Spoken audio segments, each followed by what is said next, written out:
Bersyukur kita pada Allah Subhanahu wa taala sebagai mukmin, sebagai muslim di negeri ini, di Indonesia ini, negeri yang diamanahkan kepada muslimin, karena negeri ini pun dulu diperjuangkan oleh para ulama dan muslimin. Tak mungkin ada yang bisa melepaskan jasa muslimin di negeri muslimin ini. Hanya orang-orang yang melupakan dirinya dan pengkhianat ketika mereka melupakan jasa ulama dan muslimin. Ini adalah kisah panjang tentang sebuah perjuangan. Ini adalah kisah panjang tentang sebuah pengorbanan. Ini adalah kisah panjang tentang sebuah kecintaan kepada sebuah negeri yang dahulunya memakmurkan, dahulunya damai, tenang, tentram, bahkan tegak syariat Allah di bumi ini.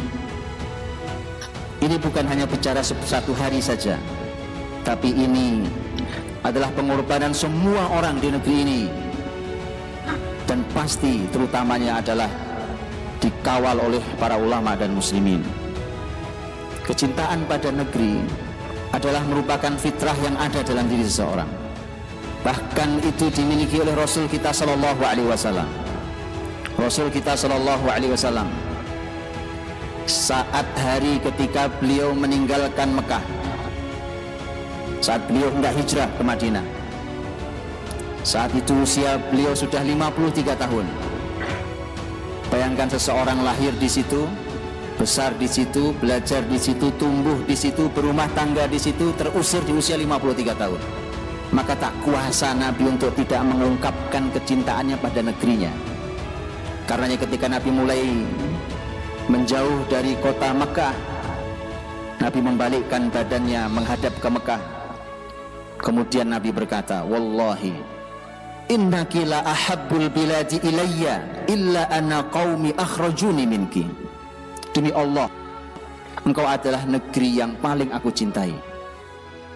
Hanya saja masyarakatnya mengusirku darimu. Tapi kecintaan kepada negeri, bahkan bukan negeri muslim, di mana di situ dia dilahirkan, di mana di situ dia dibesarkan, adalah sebuah fitrah yang hadir di hati seseorang.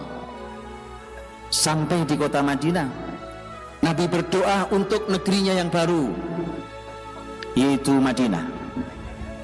Tapi dengarlah apa kata Nabi sallallahu alaihi wasallam.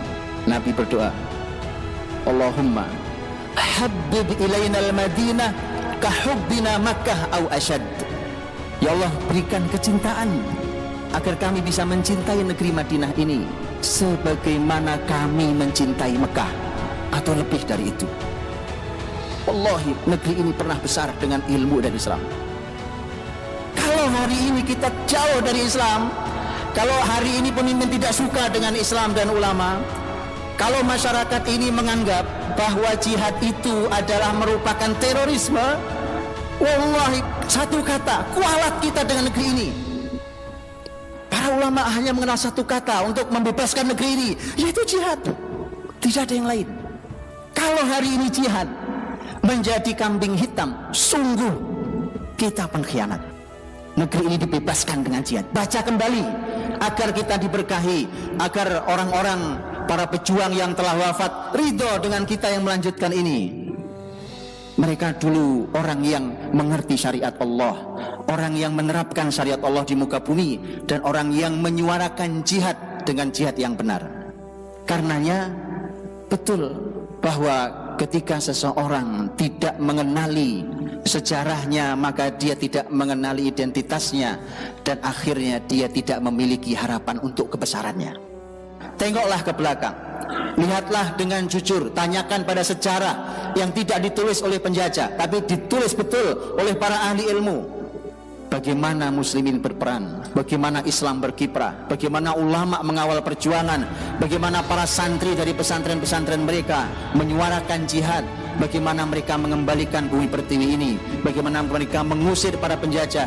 Semoga kita tidak membuat kecewa para pejuang yang telah mengorbankan seluruh hidupnya untuk negeri ini. Bagaimana kalau mereka menuntut kita yang hanya main-main, hanya menguras uang rakyat seperti dulu penjajah juga menguras uang negeri ini. Mereka dulu cinta ilmu, kita tidak suka ilmu. Mereka senang dengan syariat ini, kita curiga dengan syariat ini. Mereka sangat memuliakan para ulama, kita menjatuhkan para ulama.